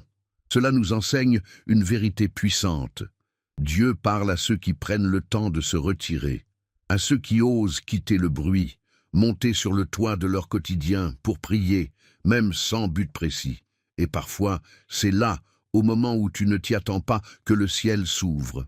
Peut-être que toi aussi, tu as besoin d'une vision, d'un changement de perspective, d'une révélation qui te sort de ta zone de confort spirituel. Et si tu montais ce soir sur le toit symbolique de ta maison intérieure, si tu t'écartais du tumulte, ne serait-ce que pour quelques instants, pour dire à Jésus « Me voici, parle-moi, change mon regard ». Cette vision a non seulement changé Pierre, elle a ouvert la porte du salut aux nations. Elle a préparé sa rencontre avec Corneille. Cela veut dire que ta solitude dans la prière peut déclencher un mouvement de salut pour d'autres. Ce soir, commente cette phrase « Seigneur, change mon regard dans la prière, et fais-le avec humilité, avec un cœur ouvert. Car ce que tu demandes, il le fera. » Et en likant cette vidéo, tu participes à envoyer ce message à d'autres chercheurs sincères, à d'autres pierres en devenir, qui n'ont besoin que d'un petit appel pour monter eux aussi sur le toit. Prépare-toi, la nappe descend, et Jésus va t'enseigner quelque chose que tu n'as jamais vu auparavant. Le cri du psalmiste dans les veilles de la nuit, psaume 119, 148. Il y a des nuits où l'on ne dort pas. Pas parce qu'on ne le veut pas, mais parce que le cœur est en alerte, parce que l'âme veille, scrute, attend. Le psalmiste exprime cette réalité dans une confession bouleversante. « Je devance les veilles et j'ouvre les yeux pour méditer ta parole. » Psaume 119, 148. Ce verset nous transporte dans l'intimité d'un cœur passionné. Le psalmiste ne dort pas parce qu'il est rongé par le souci, mais parce qu'il est captivé par la parole. Son esprit veille, non pas pour fuir l'insomnie, mais pour saisir la voix de Dieu dans l'obscurité. Il y a là un appel profond. Et si tes nuits sans sommeil devenaient des offrandes spirituelles? Et si, au lieu de lutter contre les veilles, tu les acceptais comme des rendez-vous divins, comme des heures sacrées pour t'imprégner de la parole, pour écouter, pour méditer? Le monde t'a peut-être appris à voir l'insomnie comme un problème. Mais Jésus peut la transformer en lieu de rencontre, en terrain d'écoute, en école de sagesse. Ce n'est pas une punition, c'est peut-être un privilège. Lorsque le psalmiste dit qu'il devance les veilles, cela signifie qu'il choisit volontairement de veiller. Il ne subit pas, il anticipe, il se positionne. C'est une attitude de foi, d'amour, de recherche. Et c'est cette disposition qui attire la lumière dans la nuit. Toi aussi, tu peux faire de ta nuit un sanctuaire. Il ne s'agit pas de réciter machinalement, mais de te nourrir de la parole, d'en lire une portion, de la méditer, de la murmurer, de la laisser te transformer, te purifier, t'éclairer. Il est prouvé que ce que tu lis ou entends avant de dormir influence ton cœur profondément. Alors pourquoi ne pas choisir ce qui édifie? Pourquoi ne pas laisser Jésus te parler en silence? Ce soir, choisis une parole, même une seule, et médite-la, retiens-la, répète-la dans ton cœur, dis au Seigneur, je veux veiller avec toi. Commente cette phrase, je veille pour méditer la parole de Jésus. C'est un acte de foi, une déclaration d'amour, une veille volontaire. Et en likant cette vidéo, tu aides d'autres croyants à découvrir que leurs veilles peuvent devenir des lieux de transformation. Souviens-toi, Chaque veille peut devenir une veille sacrée. Chaque nuit peut éclairer davantage que 1000 jours sans Dieu. La tempête apaisée après la prière de Jésus, Matthieu 14, 23-27. Parfois les tempêtes ne s'annoncent pas. Elles surgissent, violentes, sans prévenir. Les disciples de Jésus le savaient. Une nuit, alors qu'ils étaient seuls en mer, une tempête se lève. Le vent est contraire, les vagues se dressent, la peur monte. Et Jésus n'est pas dans la barque. Matthieu 14, 23 nous dit que Jésus était monté sur la montagne pour prier, seul. Pendant ce temps, les disciples luttaient, jusqu'à ce que, au milieu de la nuit, vers la 4e veille, Jésus marche sur la mer pour les rejoindre. Ce passage est un chef-d'œuvre spirituel. Il nous enseigne que Jésus ne panique pas face aux tempêtes. Il prie pendant que tu luttes, il veille pendant que tu cries. Et quand le moment est venu, il vient, pas en courant, en marchant. Il marche sur ce qui te fait peur. Il foule du pied ce qui semble vouloir te couler. Il domine les éléments, parce que rien n'est au-dessus de lui. Lorsque les disciples le voient, ils crient de peur. Ils ne le reconnaissent pas. Cela aussi est important. La peur te fait mal interpréter la présence de Jésus. Tu crois qu'il est absent ou qu'il t'effraie, alors qu'il vient justement pour te sauver. Mais Jésus leur dit aussitôt, « Rassurez-vous, c'est moi, n'ayez pas peur. » Verset 27. Cette parole est pour toi ce soir. Peut-être que tu es en pleine tempête. Peut-être que ta barque est battue par les vents, que tu luttes, que tu es fatigué. Et tu crois que Jésus est loin. Mais il arrive, il vient. Et ce qu'il dira en arrivant, ce ne sera pas une réprimande, mais un mot qui calme tout. C'est moi. Ce « c'est moi » est plus puissant qu'un miracle. Il est la révélation de sa présence. La certitude que tu n'es pas seul, que ta prière a été entendue, que ton cri a été reçu, et que, même si tu ne vois pas comment il agit, il vient toujours. Ce soir, arrête de fixer la tempête, regarde celui qui marche dessus, et dis-lui simplement, « Si c'est toi, parle-moi ». Commande cette phrase, « Jésus vient à moi au cœur de la tempête ». C'est ta déclaration de foi. Ton refus de céder à la panique, ta confiance que même au plus noir de la nuit, le Sauveur marche vers toi. Et en liquant cette vidéo, tu encourages d'autres disciples dans la barque. Tu cries avec eux, il vient. Souviens-toi, la nuit ne retarde pas Jésus. Elle devient juste la scène parfaite pour le voir marcher sur les eaux. La lampe allumée dans la maison. Luc 15, 8, 10. Il est une parabole discrète, souvent éclipsée par celle du Fils prodigue, mais qui recèle une puissance spirituelle immense. Jésus raconte l'histoire d'une femme qui a 10 drachmes et qui en perd une. Que fait-elle? Elle allume une lampe, balaie la maison et cherche avec soin jusqu'à ce qu'elle la retrouve. Luc 15, 8. Ce détail est capital. Elle allume une lampe. Cela veut dire que l'obscurité est là, que c'est peut-être la nuit, que la pièce est sombre, mais elle ne renonce pas. Elle refuse de dire « je chercherai demain ». Elle agit maintenant, dans l'obscurité, avec une lumière, et cette lumière c'est une image de la présence de Jésus, de sa parole, de la révélation. Dans nos nuits, lorsque quelque chose est perdu, une paix, une direction, une foi, un amour, Jésus nous enseigne à ne pas attendre que le jour se lève. Il nous apprend à allumer la lampe. Toi aussi, peut-être que tu as perdu quelque chose. Pas physiquement, mais intérieurement. Un feu, un espoir, une relation avec Jésus. Et tu te dis que tu chercheras demain, que tu attendras un meilleur moment. Mais Jésus, ce soir, te dit « allume la lampe ». Commence à chercher maintenant, parce qu'il est prêt à t'aider, parce qu'il est la lumière dans ta nuit. Cette femme balaie la maison. C'est un geste de nettoyage spirituel. Elle fait de la place, elle retire la poussière, elle explore chaque recoin. Elle ne se contente pas de prier à demi, elle agit, elle cherche avec soin. C'est une foi active, intentionnelle, déterminée. Et ce qui est merveilleux, c'est qu'à la fin, elle retrouve la pièce. Et elle appelle ses amis, elle fête, elle témoigne, c'est une promesse. Ce que tu cherches avec foi dans la nuit, tu le retrouveras avec joie au matin. Mais pour cela, il faut allumer la lampe. Il faut oser déranger le silence, bouger la poussière, ouvrir les tiroirs de l'âme et inviter Jésus à illuminer. Ce soir, Pose cet acte simple. Commente cette phrase. Je rallume la lampe pour retrouver ce que j'ai perdu. C'est un geste fort, une décision de foi, une lumière que tu refuses de laisser s'éteindre. Et en liquant cette vidéo, tu aides d'autres âmes à rallumer leur propre lampe, à croire qu'il n'est jamais trop tard pour retrouver. Car Jésus cherche avec toi. Il est déjà dans la pièce. Et la lumière, c'est lui. L'angoisse de Jésus à Gethsémane. Matthieu 26, 36, 46. Il est une nuit qui surpasse toutes les autres, une nuit d'agonie, de solitude, de lutte intérieure profonde.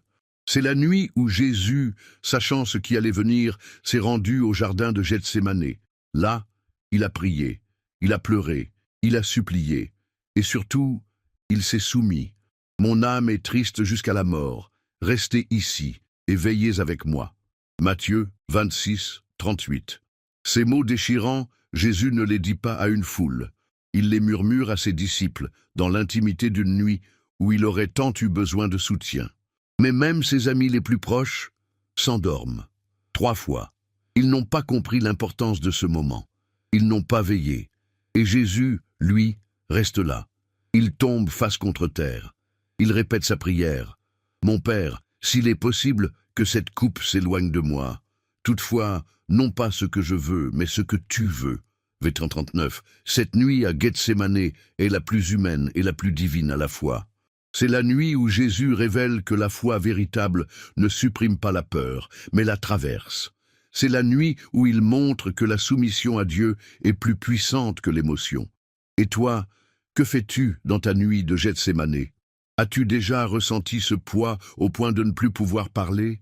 As-tu déjà supplié Dieu de changer une situation tout en acceptant sa volonté, même incomprise? Jésus t'a précédé. Il a vécu cela. Il a su ce que c'est que de veiller seul, de transpirer du sang, de prier sans réponse apparente. Et pourtant, il est resté. Il n'a pas fui. Il s'est relevé. Il a embrassé la croix. Ce que tu vis cette nuit n'est peut-être pas aussi extrême, mais ton cœur, lui, peut être aussi lourd. Et c'est là que tu dois te souvenir. Tu n'es pas seul à Gethsémane. Jésus est là. Il comprend. Il veille avec toi. Et surtout, il intercède pour toi. Alors ce soir, fais ce que ses disciples n'ont pas su faire. Veille avec lui, même quelques instants, même dans le silence. Dis, Seigneur, je reste éveillé avec toi. Je te soutiens. Je t'écoute. Commente cette phrase. Je veille avec Jésus à Gethsémane. C'est ton acte d'amour, ton engagement silencieux, ton lien d'intimité avec celui qui a tant donné. Et en aimant cette vidéo, tu rends hommage à ce Jésus qui, en pleine nuit, a porté ton salut. Souviens-toi, le salut de l'humanité a commencé dans une nuit d'angoisse et d'obéissance, que ta nuit devienne aussi un Gethsémane d'amour et de foi. Le chant du coq, après la nuit de reniement, Luc 22, 60, 62. Il y a des nuits qu'on aimerait oublier, des moments où l'on trahit ce que l'on croyait inébranlable, où l'on renie ce qu'on aime, où l'on tombe malgré tous nos engagements. C'est exactement ce que Pierre a vécu. Luc 22 nous raconte ce moment terrible. Jésus a été arrêté. Pierre, son disciple ardent, celui qui avait promis de le suivre jusqu'à la mort, est confronté à la peur. 3 fois, on lui demande s'il connaît Jésus. 3 fois, il dit non. Et à la 3e, le coq chante. Pierre répondit, « Homme, je ne sais pas ce que tu dis. » Au même instant, comme il parlait encore, le coq chanta. Le Seigneur, s'étant retourné, regarda Pierre. Et Pierre se souvint de la parole que le Seigneur lui avait dite. Il sortit et pleura amèrement. Luc 22, 60, 62. Ce passage est un miroir pour nos propres nuits de chute. Des nuits où nous avons dit ou fait ce que jamais nous n'aurions imaginé, où nous avons renié notre foi, non pas avec nos lèvres, mais avec nos actes, nos silences, nos fuites. Et pourtant, ce texte est aussi un message d'espoir. Car ce coq, ce n'est pas seulement un signal d'échec, c'est aussi le chant du matin, le chant du recommencement, le chant de la grâce. Pierre pleure, il est brisé, mais il n'est pas rejeté. Jésus ne détourne pas les yeux, il regarde. Ce regard, c'est celui de l'amour, celui de la vérité, celui qui blesse, mais qui guérit. Ce même Pierre, celui qui a renié, deviendra plus tard le prédicateur du jour de la Pentecôte. Celui qui avait fui deviendra le roc sur lequel l'Église sera bâtie, parce que Jésus ne définit jamais ton avenir par ta pire nuit. Ce soir, si tu te reconnais en Pierre, sache ceci, ton échec n'est pas la fin. La grâce commence au chant du coq. Et même si tu as renié, même si tu as failli, Jésus te regarde encore. Non pour te condamner, mais pour te rappeler que tu es encore appelé, que ton ministère n'est pas terminé, que ta place est encore là. Commande cette phrase. Jésus me relève après ma nuit de chute. C'est ton cri de repentance, ton pas vers la restauration. Et en aimant cette vidéo, tu témoignes que la grâce est plus forte que la faute. Que le regard de Jésus suffit à tout changer. N'oublie pas, le chant du coq n'annonce pas la fin, il annonce un nouveau jour. Et ce jour peut commencer pour toi, ce soir. Le cœur brûlant des disciples d'Emmaüs. Luc 24, 13, 32. Il y a des chemins où l'on marche avec le désespoir comme seul compagnon. Des routes silencieuses où l'on ne voit plus la lumière, où l'espérance semble ensevelie. C'est sur ce chemin qu'avançaient deux disciples, le soir du jour de la résurrection. Jésus était vivant, mais ils ne le savaient pas encore. Ils parlaient entre eux de tristesse, de confusion, de défaite. Et c'est précisément sur cette route d'ombre et de doute que Jésus les rejoint, incognito, sans grand éclat, comme un simple voyageur.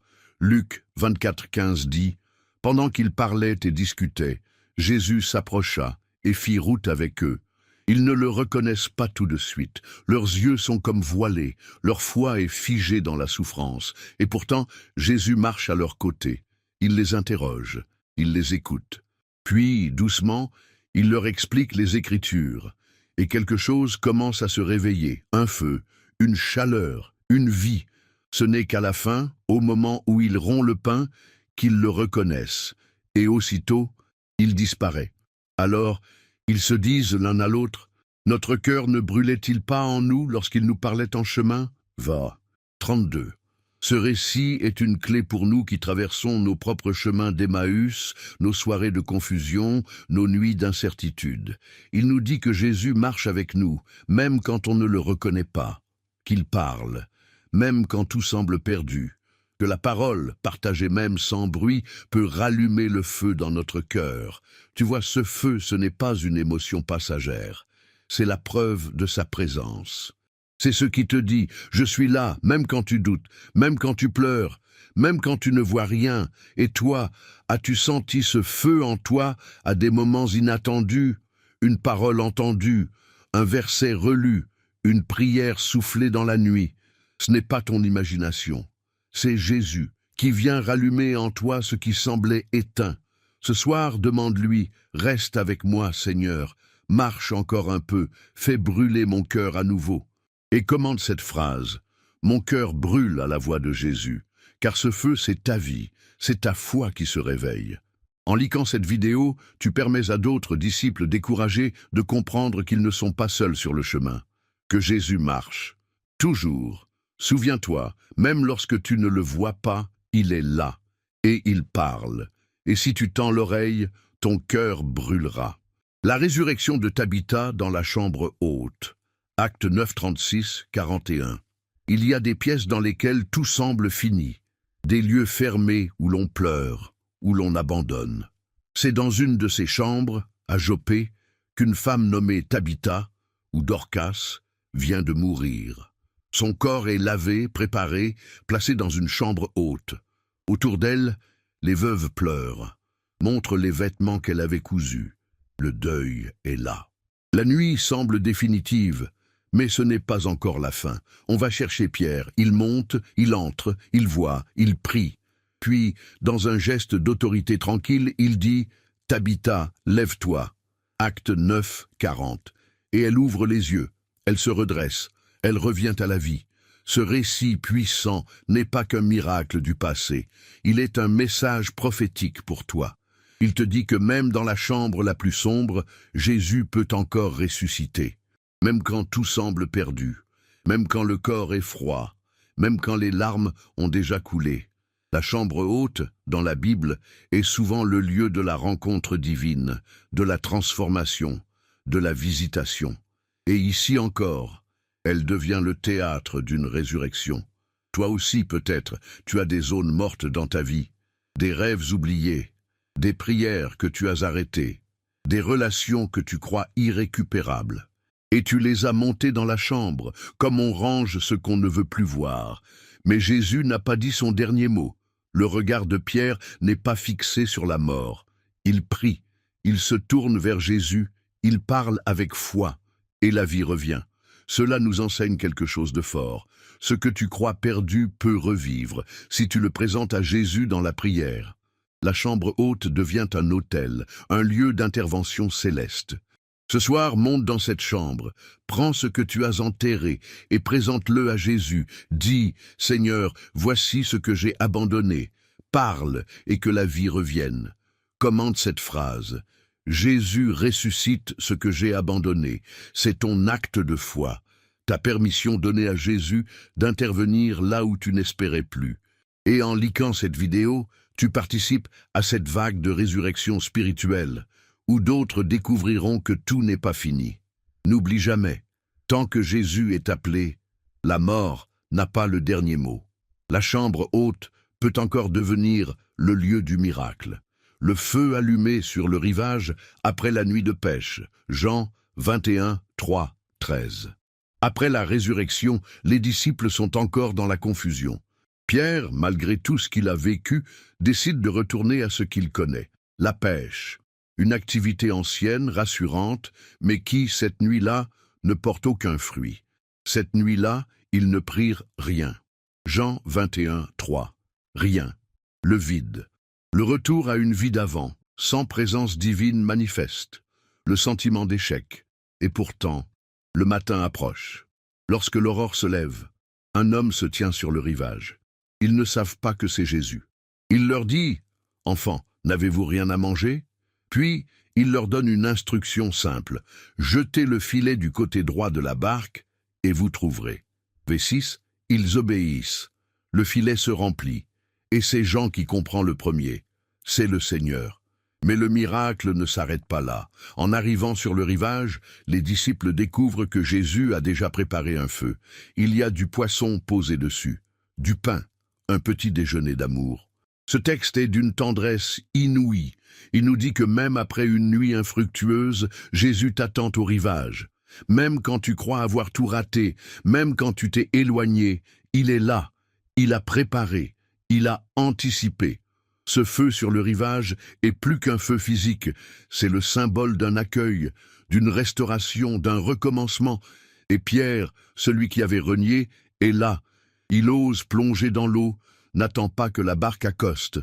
Il veut rejoindre Jésus le plus vite possible, car il comprend que ce feu, lui, est destiné. Toi aussi, peut-être, tu as eu une nuit stérile. Tu as jeté tes filets sans résultat. Tu t'es éloigné. Tu as voulu reprendre ta vie normale. Et pourtant, au matin, Jésus est là. Il te parle, il t'invite, il te nourrit, il te restaure. Il ne t'attend pas pour te juger, mais pour te rétablir dans ton appel. Ce soir, laisse ce feu allumé sur le rivage raviver ton cœur. Laisse l'amour de Jésus dépasser ton découragement et approche-toi, car il a déjà tout préparé. Commente cette phrase. Jésus m'attend au rivage, malgré ma nuit vide.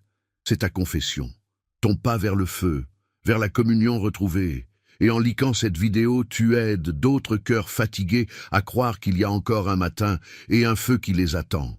Souviens-toi, ta nuit vide n'annule pas le feu du Christ. Il t'aime encore. Il t'appelle encore. L'enlèvement de Paul pendant la nuit. Actes 23, 11, 24. Il y a des nuits où Dieu vient nous parler dans nos ténèbres. Non pas pour faire un miracle visible, mais pour nous donner une parole de force, une parole d'avenir, une parole qui nous garde debout. C'est ce que vit Paul, enfermé, accusé à tort, seul, dans une situation où tout semble perdu. Acte 23, 11 dit, « La nuit suivante, le Seigneur apparut à Paul et dit, « Prends courage, Car de même que tu as rendu témoignage de moi à Jérusalem, il faut aussi que tu rendes témoignage à Rome. Quelle phrase bouleversante. Prends courage. Ce n'est pas une parole creuse, c'est une parole de feu, une parole de vie. Jésus ne lui promet pas une sortie immédiate, ni la fin de ses ennuis, mais il lui promet une mission, une destinée. Et dans le verset qui suit, nous apprenons que plus de 40 hommes ont fait un vœu de ne pas manger avant d'avoir tué Paul. Mais Dieu veille, et c'est par une révélation nocturne à un jeune garçon que le complot est déjoué. Paul est secrètement évacué pendant la nuit, avec une escorte militaire impressionnante. Ce passage est une merveilleuse démonstration de la souveraineté de Jésus dans nos nuits d'oppression.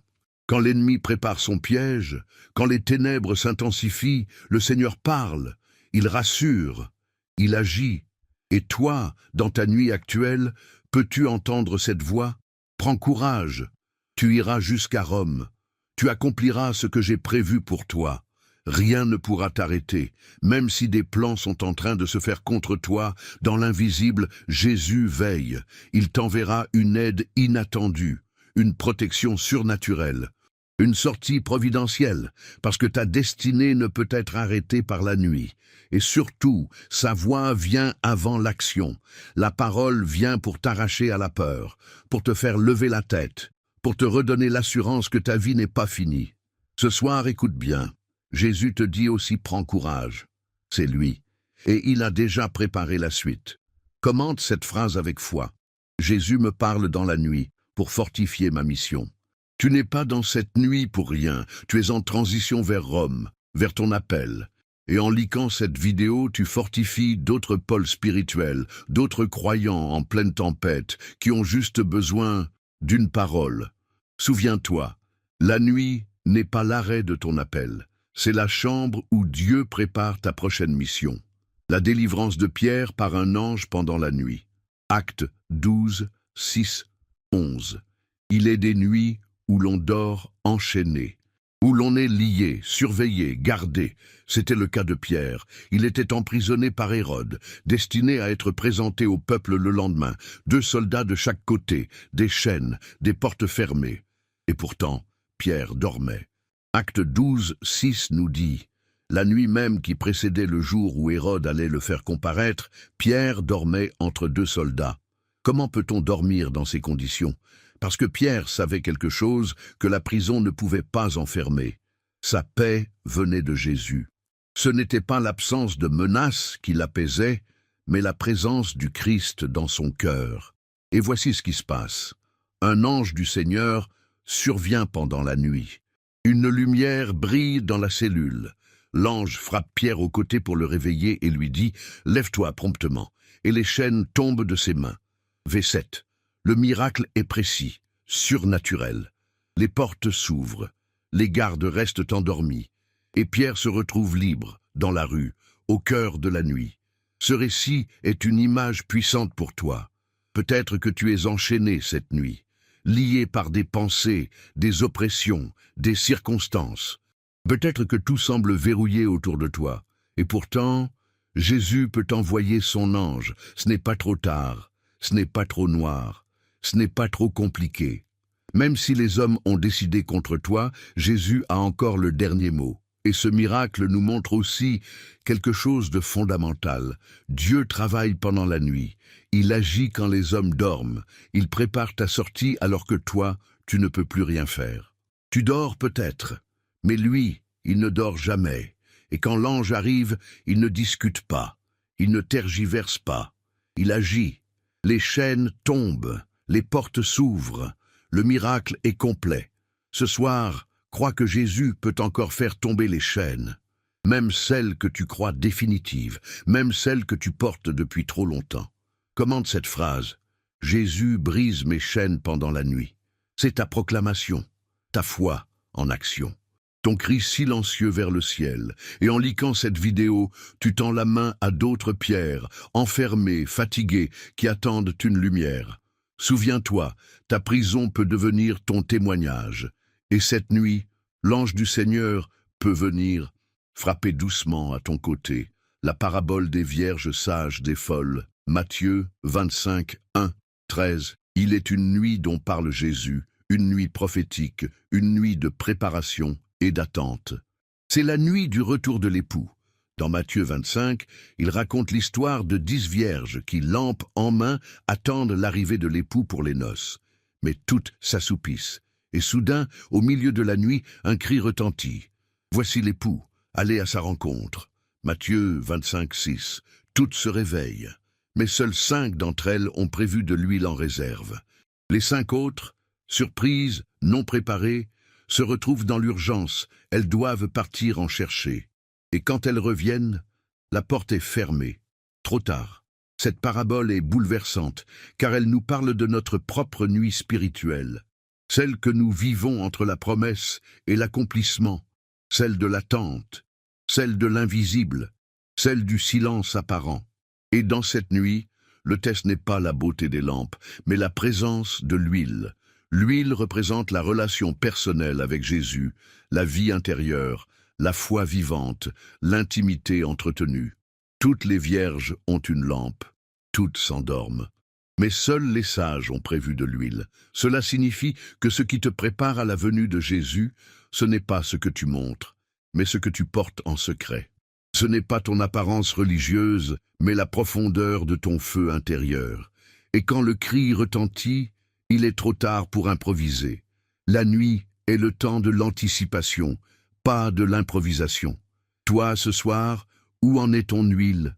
Ta flamme brûle-t-elle encore? As-tu nourri ton cœur de sa parole, de sa présence, de sa louange? Ou ta lampe est-elle belle mais vide? Cette parabole est une alarme d'amour. Jésus ne nous la raconte pas pour nous effrayer, mais pour nous réveiller, pour nous dire « Sois prêt, même dans la nuit, car c'est à minuit que l'époux vient. » Et toi, veux-tu faire partie des sages? Veux-tu veiller, cultiver ton feu, rester prêt, même si l'attente est longue? Alors commente cette phrase. Je prépare mon cœur pour l'époux, même dans la nuit. C'est ta réponse d'amour, ta veille consciente, ta lampe levée vers le ciel. Et en liquant cette vidéo, tu attises la veille d'autres croyants, tu souffles sur leur flamme, tu participes à une génération de vierges sages. Souviens-toi, le cri viendra, et ta lampe doit briller. Prépare-toi, ce soir, la nuit du dernier repas. Jean 13, 1, 30. C'est une nuit douce et douloureuse à la fois, une nuit de proximité et de trahison. Une nuit où Jésus, sachant que l'heure était venue, choisit de partager un dernier repas avec ses disciples. C'est la nuit du dernier souper, la nuit où l'amour est démontré et où le mal est dévoilé. Jean 13, 1 commence ainsi. Avant la fête de la Pâque, Jésus, sachant que son heure était venue de passer de ce monde au Père, ayant aimé les siens qui étaient dans le monde, les aima jusqu'à la fin. Cette phrase est bouleversante. Il les aima jusqu'à la fin. Jésus sait tout. Il connaît la trahison à venir. Il connaît la faiblesse de Pierre, le silence des autres, le prix de la croix. Mais il choisit d'aimer jusqu'au bout. Et dans cette nuit, il fait quelque chose d'impensable. Il se lève de table, prend un linge, de l'eau, et lave les pieds de ses disciples. Le Maître se fait serviteur, le Seigneur se fait humble. Il touche la poussière de ceux qu'il sait imparfaits. Cette scène nous enseigne que la grandeur spirituelle se manifeste dans le service, même au cœur de la nuit, et que l'amour vrai ne recule pas devant la douleur à venir. Il aime quand même, il donne quand même, il se penche quand même. Mais cette nuit est aussi marquée par le geste de Judas. Après avoir mangé avec Jésus, après avoir reçu le morceau trempé, il sort. Et Jean écrit « Il faisait nuit ».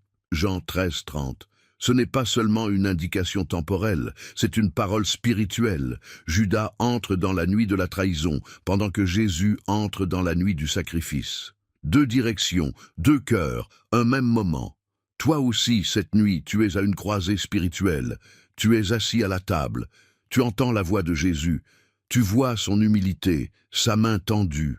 Et tu dois choisir, sortir dans la nuit ou rester avec celui qui aime jusqu'à la fin. Jésus ne te force pas, il t'invite, il te lave, il t'aime. Et il espère que tu resteras que tu apprendras dans cette nuit à aimer comme lui, à servir comme lui, à persévérer comme lui. Alors ce soir, fais cette prière. Seigneur, aide-moi à rester à ta table, même dans la nuit. Et commande cette phrase. Je choisis l'amour de Jésus jusqu'à la fin. C'est ta réponse, ton choix, ta lumière dans la nuit. Et en liquant cette vidéo, tu choisis de rester avec Jésus et tu appelles d'autres à faire le même pas. Souviens-toi, il faisait nuit, mais Jésus, lui, aimait encore. Le tombeau vide découvert au matin. Jean 20, 1, 18. C'est le lendemain d'une nuit de silence, une nuit qui a suivi l'horreur de la croix. Une nuit où l'espérance semblait ensevelie, où même les plus fidèles ne savaient plus quoi croire. Mais au petit matin, quelque chose change.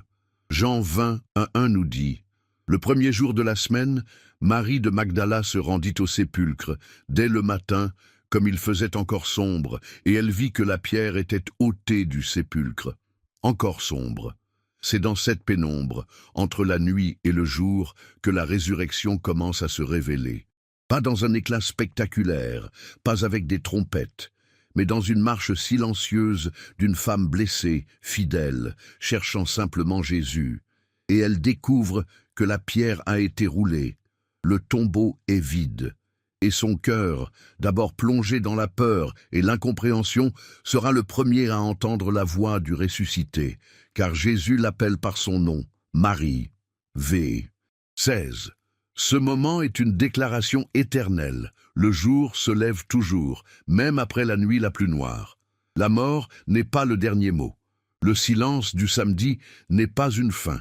La pierre roulée est la preuve que ce que tu croyais scellé peut s'ouvrir, que ce que tu croyais perdu peut renaître. Et surtout cette scène nous enseigne que Jésus ressuscité se révèle d'abord à ceux qui cherchent, même dans l'obscurité. Ceux qui ne comprennent pas tout, mais qui aiment encore. Ceux qui pleurent, mais avancent. Ceux qui, comme Marie, retournent au tombeau, non pour constater la mort, mais pour rester proches de celui qu'ils aiment. Et toi, as-tu ce cœur de Marie? Ce cœur qui, même dans l'incompréhension, marche encore, ce cœur qui pleure, mais espère, car si oui, Jésus t'appellera aussi par ton nom. Ce soir, ou ce matin, ou quelle que soit l'heure de ta nuit intérieure, souviens-toi, la pierre est roulée, le tombeau est vide, et Jésus est vivant. Commande cette phrase. Même dans l'obscurité, je cherche le ressuscité. C'est ton cri d'amour, ton pas de foi, ta fidélité. Et en liquant cette vidéo, tu aides à faire retentir la voix du vivant dans d'autres cœurs sombres. Souviens-toi, la nuit a passé, et Jésus t'attend dans l'aube naissante. Clôture et appel à l'action. Si tu es encore là à cet instant précis, c'est que ton cœur a soif. C'est que tu n'es pas comme les autres. Tu fais partie de ceux qui ont tenu jusqu'au bout, non par curiosité, mais par conviction. Tu es de ceux dont l'âme aspire à une rencontre véritable avec Jésus. Et pour cela, je te félicite. Très peu vont jusqu'au bout. Très peu prennent le temps de se laisser façonner par une parole aussi profonde. Mais toi, tu as traversé les 34 étapes de ce voyage nocturne. Tu as suivi les sentiers de la foi, de l'espérance, de la confiance. Tu as ouvert ton cœur. Tu as reçu. Et maintenant, quelque chose en toi a changé. Tu n'es plus le même qu'au début de cette vidéo, car tu as compris que la nuit n'est pas un désert spirituel, mais un sanctuaire, qu'elle peut être le théâtre de miracles, de révélations, de restauration. Tu as découvert que Jésus ne dort pas, qu'il veille, qu'il parle, qu'il agit dans l'obscurité. Alors je t'invite maintenant à faire une dernière chose, une chose qui scellera cette rencontre. Commande cette phrase. Ma nuit appartient à Jésus, et je suis l'un des élus qui vont jusqu'au bout.